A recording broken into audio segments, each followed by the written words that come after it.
આ વિશ્વના અંદર જેટલા લોકો સફળ ગયા છે એ પોતાના ઇમ્પ્લિમેન્ટેશન સ્કિલથી સફળ ગયા છે, ખાલી થોટ સ્કિલથી સફળ નથી ગયા. સારા વિચારો તો ઘણાના અંદર આવતા હોય, પણ ઘણા ખાલી ખયાલી પુલાવોના જેમ વિચારો જ કર્યા કરે, એને આચરણમાં મૂકે જ નહીં. તો લૌકિકના અંદર પણ અગર તમને સફળતાને પ્રાપ્ત કરવી છે, you need to have that implementation skills inside you. If you don't have that implementation skills inside you, you can not get the success and the desire results what you want to. ઘણા ખાલી વિચાર જ કરી શકે, but they don't have that ability, that quality to execute that thought into the implementation. And when you only have the ability to think, you just think and you just be happy in thinking. But some people are of different quality. They think and they implement and then become happy. A implementation skill જેના અંદર છે એ જ સફળ થઈ શકે, એ જ સક્સેસને પ્રાપ્ત કરી શકે. તો વિચારવાળા લોકો બહુ છે આ વિશ્વના અંદર. એ સારા સારા થોટ્સ આપે, સારી એડવાઇસ આપે, સલાહ આપે, હવાર પડે ને ફોરવર્ડ મોકલે, અને પછી એ ફોરવર્ડ એના જ જીવનમાં ઇમ્પ્લિમેન્ટ ના થતું હોય. ઘણા લોકોનો નેચર હોય, સવાર પડે ને બધા ફોરવર્ડ જાત જાતના મોકલે, પછી લોકો હા હા કેટલા સારા વિચાર, જો કે એના હતા જ નહીં, એ તો કોઈ કે ના હતા ને એને ફોરવર્ડ કરેલા, અને પછી બધા એપ્રિશિએટ કરે કેટલા સારા વિચાર છે. પણ એ જ ફોરવર્ડ જીવનમાં એને કામ નથી લાગતું, એને રિવાઇન્ડ કરીને જોવાની જરૂર છે તો કેટલા ફોરવર્ડ કર્યા, જો તારા જીવનમાં કેટલા કામ લાગે છે. તો વિચાર કરવા વાળા લોકો બહુ છે, ઇમ્પ્લિમેન્ટેશન સ્કિલ્સ બહુ ઓછા લોકોમાં હોય છે. જેનામાં ઇમ્પ્લિમેન્ટેશન સ્કિલ છે એ જ કોઈ શિખર સુધી પહોંચે છે. અને ઇમ્પ્લિમેન્ટેશન સ્કિલ એટલે કંઈ પણ સારો વિચાર આવે, કંઈ પણ શુભ સંકલ્પ જાગે, એને તરત આચરણમાં મૂકો, અને જીવનના અંદર વિચારોની સુગંધ કરતા આચરણની સુગંધ જ યાદગાર રહેતી હોય છે. ભાઈ,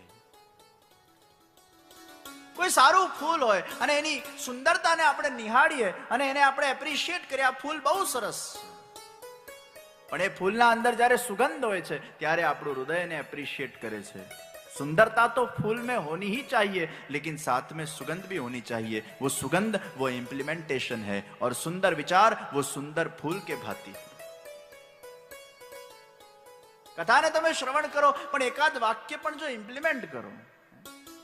આપણે સાંભળીએ છીએ ઘણું, પણ એકાદ શબ્દ પણ જો ઇમ્પ્લિમેન્ટ કરીએ, અહીંથી સાંભળીને અહીંથી જતું રહેતું હોય છે. ગરમ તવેતા ઉપર એક બૂંદ પાણી પડે, વરાળ બનીને ઉડી જાય. આપણા પણ ગરમ અહંકાર રૂપી મન રૂપી તવેતામાં એ સત્સંગની બૂંદો પડતી જાય, વરાળ બનીને ઉડતી જાય. ભાઈ, પણ વિરલ છીપલાઓ હોય જે વરસાદની બૂંદમાંથી એકાદ બૂંદને પોતાના અંદર ગ્રહણ કરી લે અને એ છીપલામાંથી મોતીઓ પ્રગટ થાય. એમ સત્સંગમાંથી એકાદ બૂંદ પણ જો જીવનના અંદર સમાઈ જાય, આપણું જીવન એ મોતીઓના જેમ પ્રેશિયસ બની જાય, રત્નોના જેમ પ્રેશિયસ બની જાય. એકાદ રત્ન પણ, એકાદ બૂંદ પણ, એકાદ મોતી પણ જો અહીંયાથી લઈને જઈએ, એટલે નિયમ લેવાનો છે. કથાનો છેલ્લો દિવસ એ નિયમનો દિવસ છે, એ ખંખેરવાનો દિવસ નથી, કંઈક પામવાનો દિવસ છે. કુછ લેકે જાય, કણિકા લેકે જાય. આ સત્સંગ પ્રસાદ છે ભાઈ. ઘણાના ત્યાં આપણે જે એક ભોજન ના કરવું, આપણે કણિકા લઈશું અમે, અને અમે તો એમાં જ ટેવાયેલા છીએ. મૌલેશભાઈ, પધરામણીઓમાં જઈએ એટલે પછી એટલું બધું લોકો મૂકે, ડ્રાય ફ્રૂટ મૂકે ને લીલા મેવા મૂકે, જાત જાતનું મૂકે, પછી એમાંથી એક બદામ લઈએ, પછી કે આટલું જ જે છે, અમારે 12-15 જગ્યા જવાનું, એક એક બદામ ખાય તો 15 બદામ થઈ જાય. તે કણીકું લેતા લેતા કેટલી બધી બદામો થઈ જાય ભાઈ. એ કણીકું લઈએ, પણ એક લીધું તો કહેવાય ને ભાઈ. એમ આપણે સત્સંગ કરીએ, એકાદ કણીકું લઈએ. આવો દિવ્ય સમય આપણને મળ્યો, આવો દિવ્ય અવસર મળ્યો, આવો દિવ્ય ઓપોર્ચ્યુનિટી મળી. એમાં કોઈ પણ શુભ વિચાર આપના અંદર જાગ્યો હોય એને ઇમ્પ્લિમેન્ટ કરો. તો અહીંયાથી આપણે 5 વસ્તુ લઈને જવાની છે, અને 5 માંથી એકાદ પણ કદાચ તમે નિયમને જો જીવનમાં આત્મસાત કરી લેશો તો એ મને લાગશે કે આ કથા કરવી અહીંયા સાર્થક રૂપ થઈ. અને તમને એવું ના થાય આટલો બધો તમે ખર્ચો કર્યો, અને 7 દાડા પછી અગર આમાંથી એક એક બૂંદ પણ લોકો લઈને જાય, એક એક સંકલ્પ લઈને જાય, 4-5 હજાર લોકો કોઈક સારો સુવિચાર લઈને જાય ને એના જીવનમાં ઇમ્પ્લિમેન્ટ થઈ જાય તો આ કથા કેટલી ફલીભૂત થઈ ગઈ કહેવાય ભાઈ. ખંખેરીને જાય તો 5 વસ્તુ આપણે લઈને જઈએ. પંચામૃત અહીંયાથી લઈને જઈએ. પહેલી વસ્તુ, અન્નનો કણ ક્યારે પણ બગાડીશું નહીં. આ બહુ નાની વાત છે, આ જરાય મોટી વાત નથી, આ બહુ નાની વાત છે. અને આ આપણા ડેઈલી રૂટીનના અંદર આપણે એને ચોક્કસ ઇમ્પ્લિમેન્ટ કરી શકીએ. ઘણીવાર આપણે એટલું બધું વેસ્ટેજ કરતા હોઈએ છીએ, યા તો થાળીમાં ઓછું લઈએ, જેટલું જરૂરિયાત છે એટલું લઈએ, બીજી વાર માંગવામાં ક્યાં વાંધો આવે છે ભાઈ. પણ અન્નનો કણ અમે બગાડીશું નહીં. એ અન્નનું સન્માન કરીએ, વિવેકપૂર્ણ રીતે એ અન્નને ગ્રહણ કરીએ, અન્નને લેતી વખતે પ્રસન્ન ચિત્ત રાખીએ. પછી જો તમારું મન કેવું પ્રસન્ન બને છે. ઘણા લોકો ભોજન કરે આમ ગુસ્સામાં ભોજન કરતા. ભોજન કરતી વખતે એટલી શાંત થઈ જજો, ગુસ્સો નહીં કરતા ભાઈ, પછી મનમાં એ જ ગુસ્સો ચાલ્યા કરશે. અન્ન દેવતા છે, આ ભોજન પણ એક ભક્તિ છે. આપણા ત્યાં દરેક વસ્તુનું મૂલ્ય છે. એક દીપક પ્રગટ કરીએ એ પણ ભક્તિ છે. એટલે આપણે ચંપલ ઉતારીને દીપકને પ્રગટ કરીએ છીએ, આ ભક્તિ છે. એ અગ્નિ દેવતાને આપણે પ્રગટ કરીએ છીએ. આપણે ત્યાં દરેક વસ્તુ એ દેવ સ્વરૂપ છે. એમ અન્ન દેવતા છે, અને અન્ન દેવતાનું સન્માન કોણે કહેવાય? આ તો ઠીક છે, આજના જમાનામાં આખી વસ્તુ પરિસ્થિતિ બદલાઈ ગઈ મૌલેશભાઈ. આમ તો ભોજન કરતી વખતે ચંપલ ના પહેરે, એ અન્ન દેવતાનું સન્માન છે. ચંપલ પહેરીને ભોજન ના થાય ને ચંપલ પહેરીને ભોજન ન બનાવાય.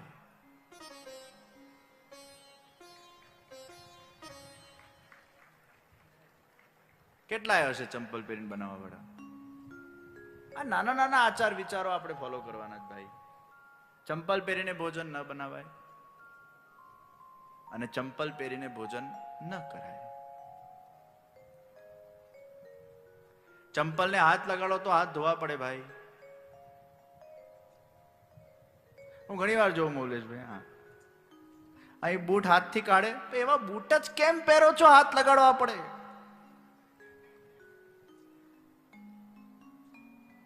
અને હાઇજેનિકલી નહીં સારું ભાઈ. આ છોકરાઓ બેઠા જ બધા સારું હાઇજેનિકલી. તમે બૂટ હાથથી કાઢો, એ બૂટ જાત જાતની જગ્યાએ ફરેલું હોય, પછી એ હાથ તમે 10 જગ્યાએ લગાડો, હાઇજેનિકલી નથી સારું યાર. અને પાછા મને તો તકલીફ શું થાય, હું તો ઘણી વાર જોઉં જ નહીં. આંખ આડા કાન જોવો તો તકલીફ થાય ને, જોવાનું જ નહીં યાર. આ બધું જોવો તો પછી દોષ આવી જાય.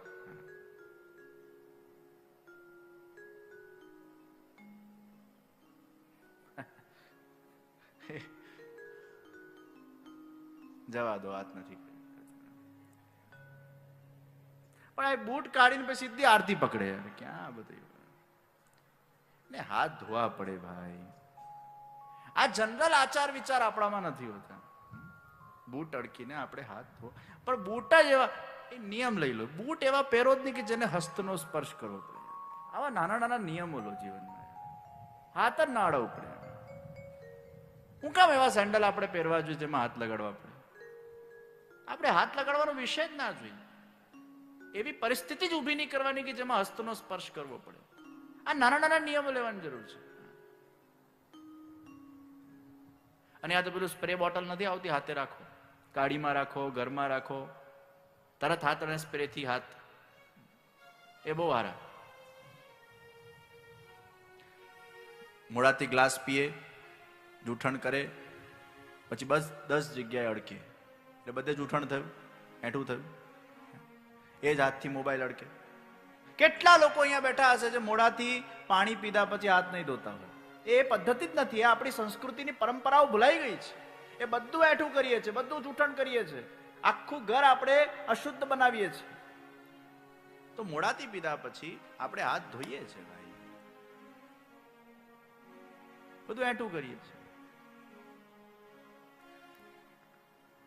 અન્ન ગ્રહણ કરતી વખતે પ્રસન્ન ચિત્ત રાખીએ,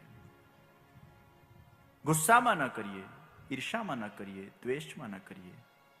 એનું ઘણા ગુસ્સામાં લાત મારી દેતા હોય છે થાળીને, નથી જમવું, જાઓ મારે. આ અપમાન છે અન્ન દેવતાનું. ગુસ્સામાં લાત મારી દેતા હોય છે. તો અન્નનો કણ અમે બધા બગાડીશું નહીં, આ પહેલો નિયમ. બીજો નિયમ આપણે લઈએ કે આપણા અંદર જાણે અજાણે ઘણા બધા દોષો આવી જતા હોય છે, વિકારો આવી જતા હોય છે, અવિદ્યાઓ આવી જતી હોય છે. આપણે ગૌમૂત્રનું સેવન કરીએ ના, ગભરાશો નહીં. ગૌમૂત્ર એટલે કદાચ લિક્વિડ ગૌમૂત્ર, ગભરાશો નહીં. પણ આપણે કેપ્લેટ તો લેવાય ને ગૌમૂત્રની, ટેબ્લેટ ના લેવાય. ગૌમૂત્રની ટેબ્લેટ. મને આ વિચાર આવેલો કે ગૌમૂત્રમાં એટલી તાકાત છે, એટલી શક્તિ છે, એટલી ઉર્જા છે, પણ મોટા ભાગના લોકો લેતા નથી, ગભરાય છે, એમને ગંદુ લાગે, આ કઈ રીતે પીવાય, વાસ આવે. પછી ઘણીવાર ઓથેન્ટિકેશનનો વિષય આવે, કદાચ કોનું મૂત્ર કેવું હોય, એમાં કંઈક રોગ બીજો અમને નીકળી પડે. આવા બધા વહેમ મગજમાં ભરાયેલા હોય છે. તો એ ગૌમૂત્ર લોકો લઈ શકતા નથી, પણ 108 ડિઝીઝની દવા છે. મેમરી શક્તિમાં ઉપયોગી છે, સત્વગુણ વધારવા માટે ઉપયોગી છે, ગુસ્સો શાંત કરવા માટે ઉપયોગી છે. કારણ કે ગુસ્સો તમો ગુણથી આવે ને સત્વગુણ વધે તો ગુસ્સો ઘટે. ગાય ગુસ્સો કરે? તમે જેનું મૂત્ર પીવો ને જેનું દૂધ પીવો, તમે એના જેવા બનો. આપણા ત્યાં નિયમ છે કે તમે જેનું મૂત્ર પીશો અને જેનું દૂધ પીશો, તમારા અંદર એની ઉર્જા આવશે. કે જેનું એઠું ખાશો, તમારા અંદર એની ઉર્જા આવશે. એ ગૌમૂત્ર તમારા બ્લડમાં જશે, તમારું બ્લડ આખું પ્રસાદી બનશે, તમારા કેટલાય દોષો ધોવાશે, પવિત્રતા આવશે. આપણે બીજો સંકલ્પ લઈને જઈએ અહીંયાથી. કદાચ લિક્વિડ ગૌમૂત્ર ના પીવાય તો આપણે ગૌમૂત્રની કેપ્લેટ લઈએ ભાઈ. કેપ્સ્યુલ પણ નહીં, કેપ્લેટ. કેપ્સ્યુલમાં પાછું જિલેટિન આવે, નોન વેજીટેરિયન થઈ જાય. કેપ્લેટ. મારી ગઈ કથામાં જગદીશભાઈ નાથાભાઈએ જે કથા રાખી હતી, એમાં એક દિવસ મૌલેશભાઈ આવેલા અને હવન પછી મારા પાસે બેઠા હતા. અનાયાસ, આ કોઈ પ્લાનિંગ નહીં, કઈ જ નહીં. અને મેં મારો એક વિચાર પ્રગટ કર્યો કે હજી સુધી ગૌમૂત્ર ઉપર કેપ્લેટ બનાવવામાં આવેલી નથી અને ઘણા બધા લોકો વંચિત રહી જાય છે. ગૌમૂત્ર પીતા નથી લોકો અને ઘણા ડરે છે પીવાથી. તો આપણે કંઈક એ રીતે જો એની ટેબ્લેટ બનાવીએ, એ વખતે અનાયાસ કંઈક ઠાકોરજીની ઈચ્છા હશે, વાતમાંથી વાત નીકળી અને મૌલેશભાઈના મનમાં સંકલ્પ જાગ્યો કે જે આપ જો આજ્ઞા કરતા હો તો અમે બાન લેબ્સ દ્વારા ગૌમૂત્રની કેપ્લેટ્સ બનાવીએ અને એમાંથી જે પણ વેચાણમાંથી પૈસા ભેગા થાય એ અમે કૃષ્ણ સંસ્કાર વર્લ્ડના અંદર ડોનેટ કરીશું.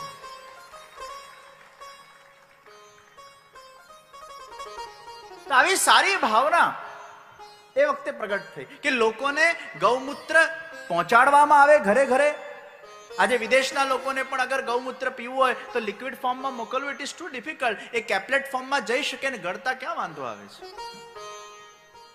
કોઈને તકલીફ નથી પડવાની. તો બીજો સંકલ્પ લઈએ, ગૌમૂત્રનું આપણે નિત્ય સેવન કરીએ. એમાં આપણા ઘણા દોષો ધોવાશે ભાઈ, અને બાળકોના અંદર મેમરી એ લોકોની સારી થશે. તમે એકવાર અનુભવી જો, ડાયજેશનમાં બેસ્ટ. આપણે ત્રીજો સંકલ્પ લઈએ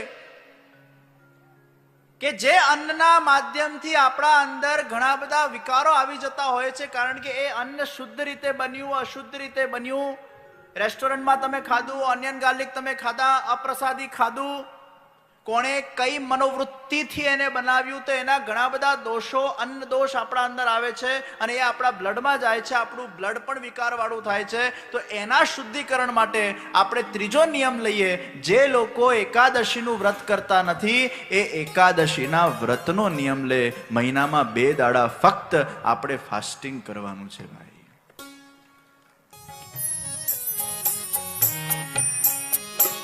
જણે એકાદશીના વ્રત કીધા છે, જણે એકાદશીના વ્રત કીધા છે, એના પાંચે પદાર્થ સીધા છે, એના પાંચે પદાર્થ સીધા છે, એને પ્રભુએ પોતાના કરી લીધા છે, એને પ્રભુએ પોતાના કરી લીધા છે. ધન એકાદશી, ધન એકાદશી, એકાદશી કરીએ તો વ્રજ સુખ પામીએ. ધન એકાદશી, ધન એકાદશી, એકાદશી કરીએ તો વ્રજ સુખ પામીએ. એકાદશી કરીએ તો વ્રજ સુખ પામીએ. સવારે બ્રહ્મ મુહૂર્તમાં ઉઠવાનું. એકાદશી ક્યારે ફળે ભાઈ? ખાલી સાબુદાણાના ખીચડી ખાવાથી, પેટીસ ખાવાથી, બટાકાના, એ ખાવા પૂરતી એકાદશી નથી. એ એકાદશીના રૂલ્સ રેગ્યુલેશન છે. અને આવી એકાદશી કરો તો એકાદશી ફળે. તો એકાદશીમાં શું કરવાનું? સવારે 4 વાગે ઉઠવાનું બ્રહ્મ મુહૂર્તમાં. મહિનામાં 2 દાડા તો એવા કાઢો કે બ્રહ્મ મુહૂર્તમાં આપણે ઉઠીએ. આ નિયમ લેવાનું છે, આ સંકલ્પ લેવાનો, આ ધારવાનું છે, અલાર્મ લગાડીને સુવાનું, ડિસિપ્લિન લાવવાનું છે. સવારે 4 વાગે ઉઠીએ, ઉઠતા સાથે મૌન, કઈ જ વાતચીત નહીં, કઈ બોલવાનું નહીં. આપણે મહિનાના 2 દાડા તો મૌન પાડીએ ભાઈ. કેટલું બોલ બોલ બોલ બોલ કરતા જ હોય છે. સવારે ઉઠતા સાથે મોબાઈલ આપણા હાથમાં જ આવી જાય. સૂતા પહેલા પણ મોબાઈલ આપણા હાથમાં હોય. ઠાકોરજી જેમ વાસુરી એમના સાથે રાખતા, આપણે મોબાઈલ સાથે રાખીએ છીએ. ઉઠતા સાથે મૌન. 2 કલાક મૌન પાડો, 3 કલાક મૌન પાડો. એકાદશીના દિવસે 3 કલાક મૌન પાડો. અને સ્નાન કરીને કોઈ એક માળાનું અનુષ્ઠાન કરો, ધ્યાન કરો, મેડિટેશન કરો, એ ભગવત નામનું જાપ કરો. જાપ કરવામાં બહુ શક્તિ છે. તમે અનુભવ કરી જુઓ કોઈ વાર. આ તો આપણે કરતા નથી, કોઈના પાસે ટાઈમ નથી. ઘણી વાર એમ વિચાર આવે એમ જપ કરવાથી શું મળતું હોય, અને પાછા અધીરા એટલા થઈ જાય, 2-4 જપ કરીને પછી તરત ફળ માટે રાહ જોઈને બેસતો હોય. એવું થોડું થતું હોય. એને સિદ્ધ કરવું પડે. તો એકાદશીના દિવસે કોઈક માળા કરો, શ્રી કૃષ્ણ શરણમ મમની કરો. એકાદશીના દિવસે કોઈ પણ મંત્રનું અનુષ્ઠાન કરો. 11 ઇન્દ્રિયોને શુદ્ધ કરવાની છે. 11 ઇન્દ્રિયોને આપણે પોષણ આપીએ છીએ જાપના માધ્યમથી, મનનના માધ્યમથી, ચિંતનના માધ્યમથી. એકાદશીના દિવસે જૂઠું બોલો એટલે પોઈન્ટ કપાયા. એકાદશીના દિવસે ગુસ્સો કરો, પોઈન્ટ કપાયા. એકાદશીના દિવસે વ્યસન કરો, પોઈન્ટ કપાયા. એકાદશીના અંદર તમે પિક્ચર જુઓ, સિરિયલ જુઓ, પોઈન્ટ કપાયા. આમાંથી કેટલાય લોકો જેટલાય આંગળી ઊંચી કરેલી હશે, આ કોઈ રૂલ્સ ફોલો નથી કરતા. આપણે આમ એકાદશી કરીએ છીએ, એમ કહીએ છીએ કે મેં ઉપવાસ કર્યો, પણ ઉપવાસના સાથે સાથે તમારે ઇન્દ્રિયોનો નિગ્રહ પણ કરવો પડે. એક બાજુ તમે ઉપવાસ કરો અને બીજી બાજુ પિક્ચરો જુઓ, તો એ ઉપવાસ ના કહેવાય, ઉપવાસ તૂટી ગયું કહેવાય. તમે જુઠ્ઠું બોલ્યા, ઉપવાસ તૂટી ગયો કહેવાય. તમે ગુસ્સો કર્યો, ઉપવાસ તૂટી ગયો કહેવાય. તો એકાદશીના દિવસે આ બધી વસ્તુઓનો પણ આપણે ધ્યાન રાખવાનું છે. આખો દાડો કાઢીએ તો પ્રયત્ન કરીએ એ સાત્વિકતાથી નીકળે અને કેવલ સત્વગુણનો સંચાર આપણી ઇન્દ્રિયોને આપણે એ દિવસે કરવાનું છે. એકાદશીના દિવસે ભોગ કરવાનો નથી. એ યોગનો દિવસ છે, ભોગનો દિવસ નથી. એટલે આપણે ભોજનમાં પણ ભોગ નથી કરતા, દૂધ અને ફ્રૂટ પર કરીએ છીએ સવિશેષ. કોઈને ડાયાબિટીસ હોય, તબિયત ખરાબ હોય અને એ બીજું ભોજન કરે અલગ વાત છે, ફરાર, પણ દૂધ અને ફ્રૂટ પર થાય છે. આ શ્રેષ્ઠ એકાદશી છે. અને આમ પણ ડાયજેશન માટે સારું ભાઈ. આયુર્વેદ કહે છે કે તમે જે પણ ખાઓ છો એમાંથી 5% પચતું નથી, 95% પચે છે. મારા ડાયાભાઈ તો આયુર્વેદના ખૂબ જાણકાર છે. આજે સવારે મને એટલી સરસ સરસ વાતો કરી. એમને તો ગામડામાં કેટલા બધાના ઓપરેશનો પણ કરી નાખ્યા, ચીરા મારી મારીને સીવી કાઢ્યા. અને પાછા ઓપરેશન કરવાની પદ્ધતિ તો સાંભળો. સામેવાળાને કે શ્રી કૃષ્ણ શરણમમાં બોલતા આવડે જ તને? પેલો કે હા, મને ઓપરેશન કરતા નથી આવડતું, પણ તને કૃષ્ણ ભગવાનનું નામ બોલતા આવડે છે ને, તો તું તારી નૈયા પાર. અને આમ ચીરી નાખે ને સીવી નાખે, કોથળું ખોલે ને જેમ બંધ કરી નાખતા હોય. એવી શક્તિ ભગવાને એમને આપેલી, અને પાછા સફળ ઓપરેશનો કર્યા. આ રીતે ભગવત નામમાં વિશ્વાસ રાખીને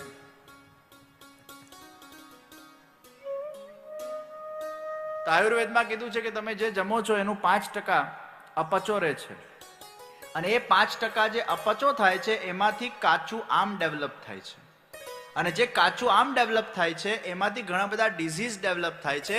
એ કાચું આમ ડેવલપ ન થાય, એ 5% જે અપચો આપણા અંદર ભરાતો જાય, એને પચાવવા માટે આપણે એકાદશીનું વ્રત કરવાનું છે, ફાસ્ટ કરવાનું છે.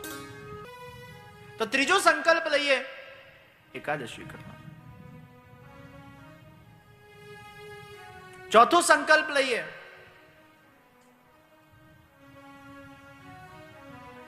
કે જેમ 20 મિનિટ આપણે ભોજન માટે કાઢીએ છીએ, 20 મિનિટ આપણે સત્સંગ માટે કાઢીએ. શરીરનું ભોજન એના માટે આપણે સમય આપીએ જ છે. કેટલા પણ વ્યસ્ત હોઈએ પણ આપણે ભોજન કરવાનું ભૂલતા નથી. એમ મનનો ખોરાક, બુદ્ધિનો ખોરાક, આત્માનો ખોરાક એ સત્સંગ છે.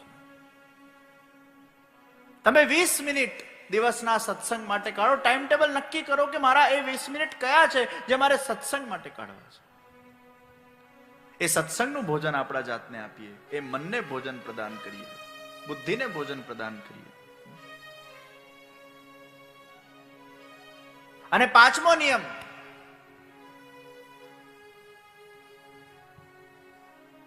વર્ષમાં એકવાર કોઈક તીર્થયાત્રા પર જઈએ. વર્ષમાં એકવાર કોઈ પણ તીર્થ સ્થાનમાં જઈએ અને ત્યાં જઈને પ્રભુના દર્શન કરીએ, ત્યાં જઈને સત્કર્મ કરીએ, ભૂખ્યાઓને ભોજન પ્રદાન કરીએ. આ 5 સંકલ્પો એ પંચામૃતના રૂપે આપણા જીવનના અંદર અગર આવી જાય, એકલું દૂધ પીઓ, એકલું દહીં ખાઓ, એકલું ઘી ખાઓ, એકલું મધ ખાઓ, એકલું ખાંડ ખાઓ, મજા ના આવે. પણ આ 5 વસ્તુ જ્યારે ભેગી થાય ત્યારે પંચામૃત બને. એમાં 5 નિયમો જે વ્યક્તિ ભેગા થઈને લઈ શકે, એનું જીવન એ પંચામૃત સમાન બની શકે, એનું જીવન પવિત્ર બની શકે, એનું જીવન નિર્દોષ બની શકે. આ પંચામૃત કદાચ ના લઈ શકો તો એમાંથી એકાદ અમૃતનો પણ નિયમ લેજો ભાઈ, અને નિયમને સાકાર કરવા માટે કટિબદ્ધ બનજો. તો કાલે દ્વારકાધીશજીના દર્શન કર્યા પછી એક નિયમ તમારે લેવાનો. તો શુભ વિચાર કરવામાં ક્યારે પણ આલસ નહીં રાખવું જોઈએ. અધુના વૃત્તિ, હમણાં વૃત્તિ, અભી કા અભી वो होना चाहिए, ये वृत्ति रखनी.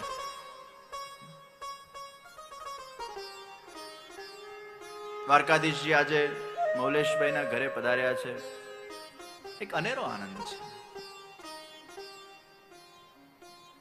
હમણાં શ્રીનાથજીના ધ્વજાજી અમારા પીજના લાલાભાઈના ઘરે પધારેલા, એવો અનેરો આનંદ. આજ રીતે બધા વૈષ્ણવોનું ભોજન,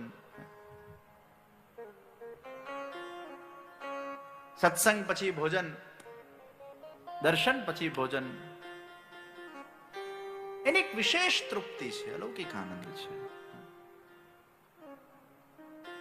तो अधुनावृत्ति, सम्यक आपती समाप्ति, कुछ यहां से प्राप्त करके जाना है, एक आध बूंद यहां से लेकर जानी है.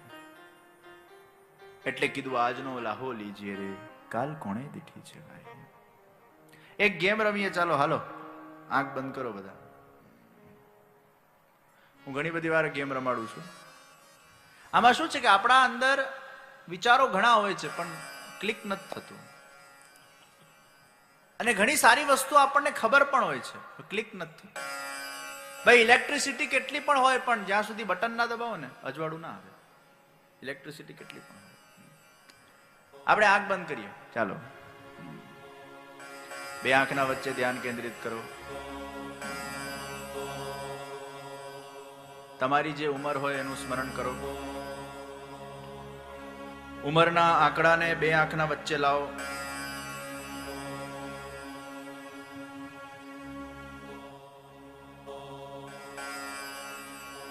એને 75 થી ભાગો.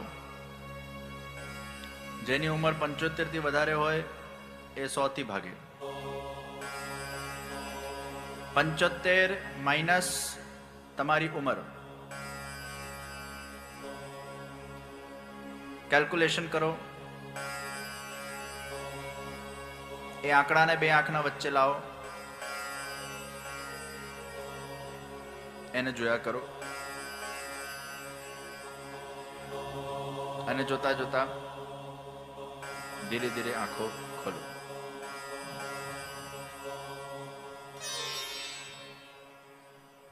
આ જે આંકડો આવ્યો ને એટલા વર્ષ આપણી જિંદગી છે ભાઈ.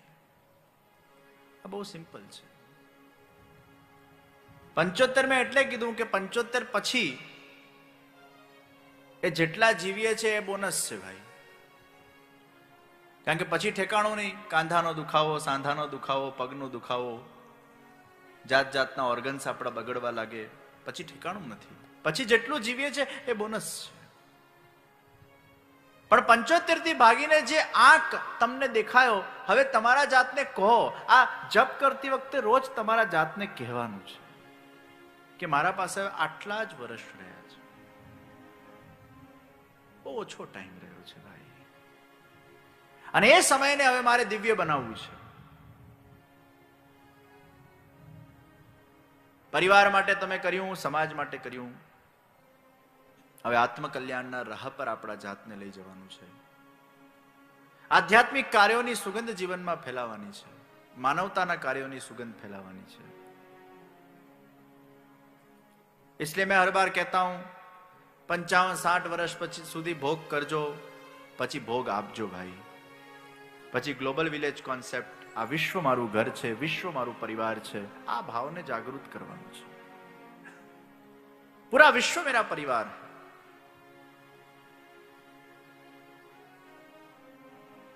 તો આજનો લાવો લીજીએ રે, કાલ કોણે દીઠી છે. ક્યારે આપણા જીવનની સમાપ્તિ થઈ જાય આપણને ખબર નથી પડવાની. આજના સમાપ્તિના દિવસે કોઈ એકાદ સૂત્ર એવો લઈને જઈએ જે આપણા જીવનને સુગંધિત કરે, જે આપણા જીવનને પલ્લવિત કરે, જે આપણા જીવનને એક દિશા પ્રદાન કરે, જે આપણા જીવનને કલ્યાણના માર્ગ પર આગળ લઈ જાય. કોઈ એકાદ સૂત્ર યહાં સે ऐसा लिखकर हम जाए તો આ પૂર્ણાહુતિ એ મંગલ પૂર્ણાહુતિ બનશે. આ સમાપ્તિ મંગલ સમાપ્તિ બનશે. કોઈક સારો નિયમ લઈને જઈએ. તો કરવું ઘણું બધું હોય છે પણ થતું નથી, કારણ કે માણસ ધારતો નથી. અને જો માણસ ધારી લે, એ જે ધારે એ કરી શકવા સક્ષમ છે. તો કોઈ પણ સારો વિચાર આવે એને તમે પોસ્ટપોન નહીં કરો. સારી વસ્તુનો સ્વીકાર, અને જે સારી વસ્તુનો સ્વીકાર કરે એને જ આસ્તિક કહેવાય, અને જેનો અસ્વીકાર કરે એને નાસ્તિક કહેવાય. સારી વસ્તુનો સ્વીકાર એ આસ્તિક, સારી વસ્તુનો અસ્વીકાર એ નાસ્તિક. અને સારી નો સ્વીકાર અને અસ્વીકારના વચ્ચે વિજ્ઞાન છે. તો એક બાજુ આસ્તિક છે, એક બાજુ નાસ્તિક છે, વચ્ચે વિજ્ઞાન છે. આસ્તિક એટલે જે માને છે આ છે, એમાં પછી બે પક્ષ નથી, બે મત નથી, કોઈ દ્વંદ નથી. ये है, ईश्वर है, इसका 100% मैं स्वीकार करता हूं, ये आस्तिक. અને नास्तिक ईश्वर नहीं है, इसका मैं 100% स्वीकार करता हूं, वो नास्तिक. અહીંયા હાનો 100% સ્વીકાર, અહીંયા નાનો 100% સ્વીકાર, અને વચ્ચે વિજ્ઞાન છે. એમ નહીં કહેતા વિજ્ઞાન નાસ્તિક છે. હું એ વાતનો વિશ્વાસ કરવા તૈયાર નથી કે કોઈ વૈજ્ઞાનિકને આપણે નાસ્તિક શબ્દથી નવાજીએ. વૈજ્ઞાનિક નાસ્તિક નથી અને વૈજ્ઞાનિક આસ્તિક પણ નથી. એ વચલી દશા છે, ન ઇસ પાર ન ઉસ પાર. વૈજ્ઞાનિક એક સંભાવના છે, વિજ્ઞાન એ સંભાવના છે. એવું પેન્ડુલમ છે જે અહીંયા જઈ શકે અને અહીંયા જઈ શકે. એ ખાલી પ્રમાણ પર ચાલે છે. એ વિજ્ઞાનને જે વસ્તુનો પ્રમાણ મળે છે પોતાના સંશોધનના માધ્યમથી એને સ્વીકારતું જાય છે, એટલા વિષયમાં આસ્તિક બનતું જાય છે. અને જેનો એને પ્રમાણ નથી મળતો એમાં એ મધ્યમાં રહે છે, એ સંશોધન કરે છે, એ નાસ્તિક નથી બનતો. આપણે ભૂલ કરીએ છીએ કે વૈજ્ઞાનિકોને આપણે નાસ્તિક નામ આપીએ છીએ કે આ તો બધા સાયન્ટિસ્ટો છે, ભગવાનને માનતા નથી. ના, એ ભગવાનને માની શકવાની સંભાવના વાળો છે, અગર એને ભગવાન દર્શન આપી દેતો, એનો નકાર નથી કરતો. तो आस्तिक और नास्तिक के बीच में वैज्ञानिक है. પણ નાસ્તિક કેવો છે ખબર છે? એમાં સંભાવના જ નથી, એને ફૂલ સ્ટોપ મારી દીધું. વિજ્ઞાન એ કોમા છે, નાસ્તિક ફૂલ સ્ટોપ છે. પ્રિય ભક્તજનો, જે શ્રીના આ વચન અમૃત તમને ગમ્યા હોય તો આ વિડીયોને લાઈક કરજો, શેર કરજો અને કમેન્ટ બોક્સમાં જય શ્રી કૃષ્ણ જરૂર લખજો. અને અમારી ચેનલ શ્રી વલ્લભ સત્સંગને સબસ્ક્રાઈબ કરવાનું ભૂલશો નહીં. સર્વે વહાલા વૈષ્ણવોને ભાવથી જય શ્રી કૃષ્ણ.